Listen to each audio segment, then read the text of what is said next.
Hola, soy Juan Diego y hoy es el día 5 de la lectura del libro del Evangelio Secreto de la Virgen María del Padre Santiago Martín. Según mi madre hablaba, Joaquín se había alzado de su taburete, nervioso y angustiado, y había vuelto a sentarse. Cuando Ana acabó, estuvo unos minutos en silencio, primero mirando al suelo de tierra de nuestra casa, y luego mirando a los ojos de mi madre. Por fin, con unas palabras que casi no le salían de la boca, le dijo: Querida Ana, si no te conociera tanto y no te quisiera tanto, en esta hora me habría enfadado contigo. ¿Por qué piensas que voy a poner pegas, mujer? ¿Es que crees que soy como el padre de aquella muchacha que fue el primero en empujar a su hija fuera de la aldea, lanzándola a la mala vida que ahora lleva allá en Cafarnaúm? ¿Es que crees que solo tú, como mujer y como madre, quieres a nuestra hija y la entiendes? Ella, nuestra niña María, es la alegría de mi alma, la ilusión de mi vida y la esperanza de mi futuro. Pero de sobra sé, como lo sabes tú, que ella no es nuestra y que desde su nacimiento es de Dios. Esto que me cuentas resulta efectivamente duro de aceptar. Quizá nadie en el pueblo se lo crea, pero tú y yo sabemos que es verdad, y no necesitamos que nos lo certifique ni siquiera un ángel del cielo. De hecho, habría sido una ofensa para nosotros si el Señor hubiera pensado que no íbamos a creer a nuestra hija y que necesitábamos alguna demostración extraordinaria. La conozco de sobra, como la conoces tú, para estar seguro, absolutamente seguro, que es incapaz de decir una mentira y de ofender a Dios violando el sexto mandamiento de la ley de Moisés. Mi padre y mi madre se abrazaron y juntos se pusieron de rodillas. Oh Señor Todopoderoso, oí que entonaba mi padre con aquel tono de voz suyo con que gustaba repetir los salmos en la tarde de los sábados. A ti levanto mis ojos. Tú que habitas en el cielo, míralos, como a los ojos de la sierva en la mano de su señora. Así nuestros ojos en Yahvé, nuestro Dios, hasta que se apiade de nosotros. Cuando hubo terminado de recitar el viejo salmo que escribió el rey David, Joaquín siguió rezando, ahora ya con palabras suyas.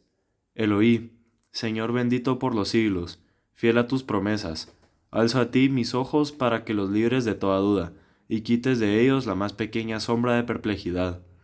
Ayúdame a aceptar tus designios, a someterme a tus planes.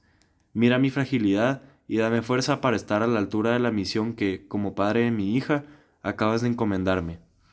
Dame sabiduría para discernir el camino correcto. Ayuda a mi pequeña, que ha estado siempre a tu servicio. No pongas en sus espaldas más peso que el que pueda soportar. Y si necesita a alguien que cargue con él, úsame a mí y alivíala a ella. Nosotros, Señor, no aspiramos a grandezas que superan nuestra capacidad, aunque todos desean contar al Mesías entre los miembros de su casa. Nosotros nunca nos hemos atrevido ni a pensar en ello. Solo te hemos pedido una cosa a lo largo de nuestra vida: poderte ser útiles, poderte servir de algo, aunque fuera en el sitio más humilde y pequeño. Ahora, Eloí, tú te has fijado en nosotros, así que estamos en tus manos.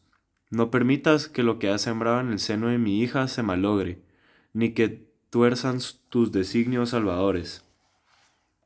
Pero no nos des glorias ni honores que no queremos. Ayúdanos tan solo a cumplir tu voluntad y a no torcer con nuestra torpeza tus proyectos. Dicho esto, se inclinó y puso su frente al suelo. Mi madre hizo lo mismo y así estuvieron los dos largo rato, en silencio. Yo miraba sorprendida y llena de gratitud desde mi cuarto, con la cortina semidescorrida. Algún ruido debía hacer porque ambos alzaron su rostro del suelo a la vez y miraron hacia donde yo estaba. No me escondí. Se levantaron y vinieron a mí. Primero fue mi padre. Me abrazó y me besó 3 veces las mejillas, y luego, con un gesto que me dejó helada, se arrodilló ante mí y me besó la mano. Yo tiré de él para arriba, casi indignada, pero él me puso la mano en la boca y, con suavidad, cortó mis reproches. Después hizo lo mismo mi madre. Al final, los tres nos fundimos en un largo abrazo, y yo tuve la sensación de que lo más difícil había pasado, y que efectivamente el Señor lo puede todo. Incluso hacer entender y aceptar a mis padres la historia tan maravillosa que había empezado a gestarse en mis entrañas.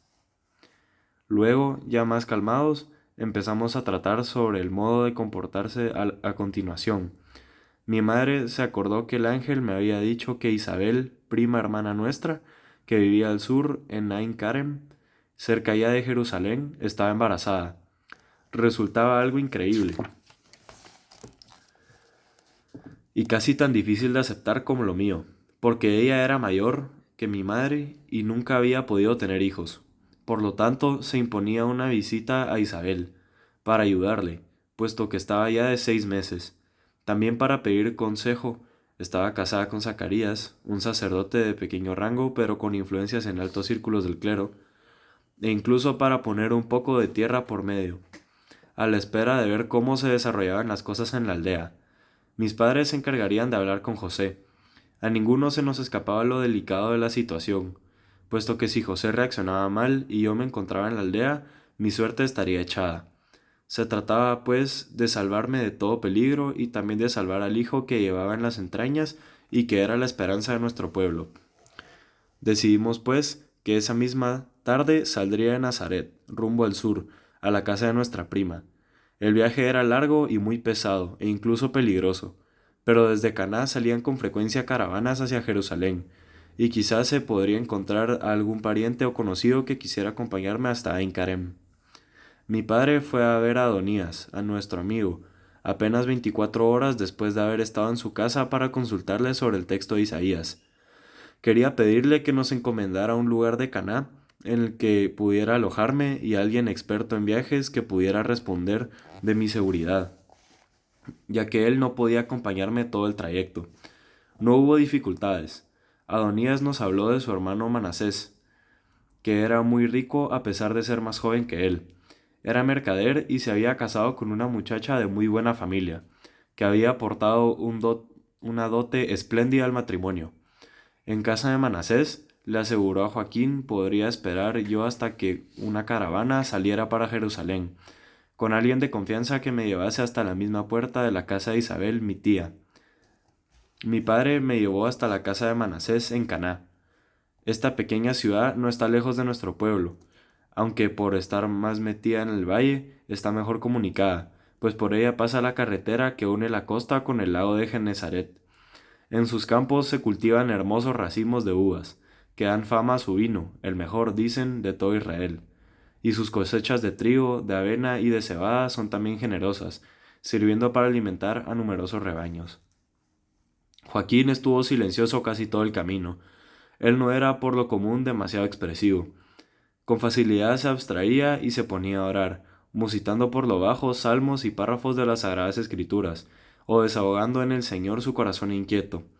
Conmigo las cosas habían vuelto a la normalidad, como si nada hubiera pasado. Así lo decidieron de común acuerdo mi padre y mi madre.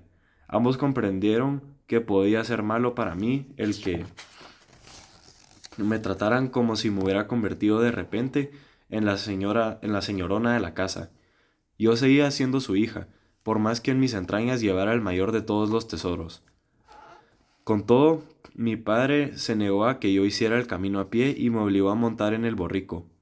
Esto era algo tan extraño, no solo por las costumbres de nuestro pueblo, sino porque yo era una chiquilla fuerte, y él un hombre no viejo pero sí mayor. Así que le supliqué que, para no llamar la atención, yo accedería a ir a lomos de nuestro jumento, pero solo cuando ya hubiéramos dejado atrás las casas de nuestra aldea para cambiar de nuevo cuando estuviéramos a la vista de Caná. Por el camino, y mientras él llevaba las riendas y yo me dejaba llevar por la caballería, de vez en cuando volvía a mí su mirada y me dirigía algunas de esas palabras amables y cariñosas que habían tejido nuestra intimidad de padre e hija. Me llamaba, como siempre había hecho, pequeña. No es que yo fuera baja de estatura, sino que se había acostumbrado a denominarme así desde niña, y en el fondo para él todavía yo no había crecido. Así que se volvía y me decía con una ternura increíble: ¿Cómo está mi pequeña? ¿Qué tal vas? ¿Te mareas?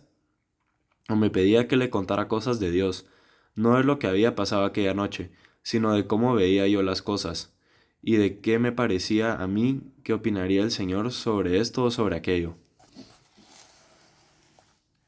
Así transcurrió el camino, que no era muy largo, en una dulce intimidad. Fue un viaje delicioso e irrepetible, casi una despedida entre padre e hija, una hija que se iba como muchacha, con nubes de tormenta sobre su cabeza, y que volvería como mujer, para dejar definitivamente la casa paterna, si es que podía volver. Manasés nos acogió magníficamente.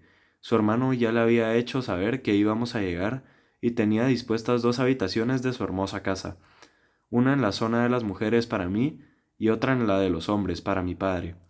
Como ya era tarde, nos ofreció el agua para lavarnos y luego nos presentó a su joven mujer y a sus 2 niños, todavía muy pequeños. Yo cené con las mujeres y Joaquín lo hizo con los hombres, así que me despedí de mi padre hasta el día siguiente.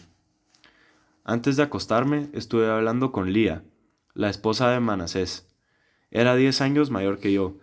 No tenía padres y había heredado una gran fortuna, que se había repartido con su único hermano. Su matrimonio iba bien, así como los negocios de su marido, que ella había contribuido a favorecer con lo que había aportado al matrimonio.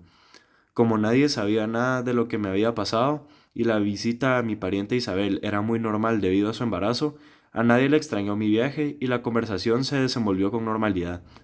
Lía fue amable conmigo y después de un rato me llevó a mi habitación y me dejó sola. Esa noche dormí de un tirón. Me desperté con el alba, totalmente despejada y como si nada hubiera pasado. Las criadas andaban ya trajinando por la casa y me dejé querer por ellas cuando me ofrecieron leche caliente y pan para la primera comida del día. Antes, apenas me desperté, había rezado para darle gracias a Dios por su protección y para renovar mi disposición para hacer en todo momento su voluntad, siempre contando con su fuerza para poder llevarla a cabo. Estaba desayunando cuando apareció Lía con su chiquitín en brazos. Estaba malito y había pasado muy mala noche. Tenía la cara llena de granitos y lloraba sin cesar. La joven madre estaba asustada. Se decía que había una epidemia en el pueblo, y de hecho 3 niños habían muerto los días pasados después de mostrar unos síntomas como los que ahora tiene el hijo de Manasés. Yo no sabía qué hacer. Se habían portado tan bien conmigo que deseaba corresponder de alguna manera, pero no entendía de medicina ni tan siquiera de los viejos remedios que a base de hierbas y emplastos algunas mujeres aplicaban con éxito, pero sí sabía orar. Así que le propuse a Lía que nos arrodilláramos y le pidiésemos al Señor que ayudase a su niño, y que en todo caso se hiciese sobre él su voluntad. La madre me miró sorprendida, pero después de un momento de duda aceptó. Se arrodilló junto a mí, con el pequeño en los brazos que no paraba de llorar, y esperó en silencio a que yo hiciera algo. Por mi parte, no tenía ni idea de qué decir. De haber estado ahí mi padre, seguro que habría recitado algún viejo salmo o el fragmento de algún profeta, pero yo no me atreví a hacerlo por no equivocarme. Durante unos minutos permanecimos en silencio, yo un poco nerviosa, y Lía meciendo al niño y esperando. Luego alcé mi voz y le supliqué con palabras sencillas al Todopoderoso que ayudase a aquella criatura, si era su voluntad, y que ayudase a sus padres para aceptar en todo momento sus designios. Una vez concluida mi pobre oración, le di un beso al pequeñín en la frente. Y entonces fue cuando ocurrió. Le vi, que así se llamaba el niño, se calmó de repente, sonrió, abrió del todo sus ojitos y se apretó contra su mamá. Después se quedó dormida enseguida. Los granos le empezaron a desaparecer al instante. Lea me miró y comprendió que mi oración había sido escuchada porque el niño tenía una respiración tranquila, como no había tenido desde que le habían aparecido las erupciones. Dejó al niño con suavidad para que no despertara, en manos de una criada, y me dio un fuerte abrazo colmándome de palabras de gratitud. Yo estaba estupefacta, no porque dudara lo más mínimo que las oraciones sirvan de algo o que Dios me estuviera escuchando. En muchas ocasiones había visto cómo mis súplicas eran atendidas casi al momento, hasta el punto que había decidido pedir solo cosas importantes, porque tenía la impresión de que el Señor estaba siempre a la espera de que le pidiera cualquier cosa para concedérmela, y no quería abusar de él. Pero nunca me había sucedido nada igual, en lo que a la gravedad del caso se refería. De todos modos, no tuve mucho tiempo para meditar sobre ello. Lía me llevaba de la mano por toda la casa y explicaba a unos y a otros lo ocurrido. Apareció Manasés, su marido, y luego Joaquín, mi padre, que se congratularon de la curación del pequeño. Recuerdo que mi padre me miró muy serio y tuve la impresión de que si no hubiera estado delante de tanta gente, se habría puesto de nuevo de rodillas ante mí como había hecho el día anterior. Pero no dijo nada, solo se dirigió a Manasés para recomendarle una vez más que velara por mí y preparó todo para su vuelta a Nazaret. Le vi marchar por el camino surcado de olivos. Tuve la impresión de haber puesto sobre sus hombros una pesada carga, la de tener que explicar ante todos, incluso a José, que su hija se había quedado embarazada antes de haber regularizado definitivamente su matrimonio.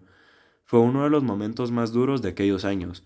Suspiré profundamente viendo a mi padre partir, y le pedí al Todopoderoso que me ayudara. Yo sabía que hay que ser fiel a Dios antes incluso que a los hombres, y, tal y como enseña la Torá, sabía que el mandamiento del amor a la familia es el cuarto, mientras que el del amor a Dios es el primero. Pero no podía dejar de sufrir pensando en Joaquín y también en Ana, en el mal trago que estaban pasando por mí. Así que supliqué a Dios que fuera benévolo con ellos y que les ayudara a encontrar una salida airosa y digna. Una nueva vida empezaba para mí desde aquel momento.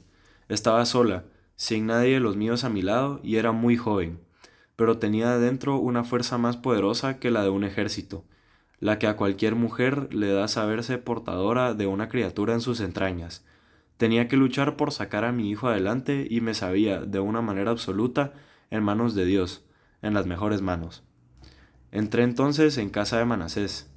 Lía, con el pequeño Leví en los brazos, me estaba esperando.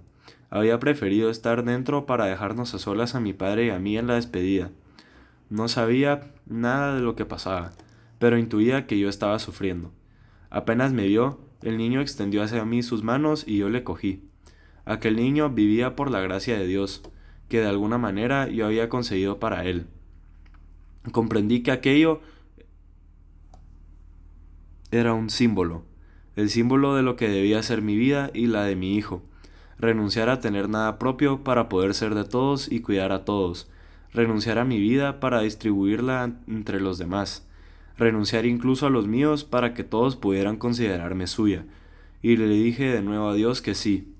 Se lo dije con un beso al pequeño Leví, con una sonrisa a su madre, y con una lágrima furtiva que se coló por mis ojos porque no lograba de pensar en las espaldas encorvadas de mi padre.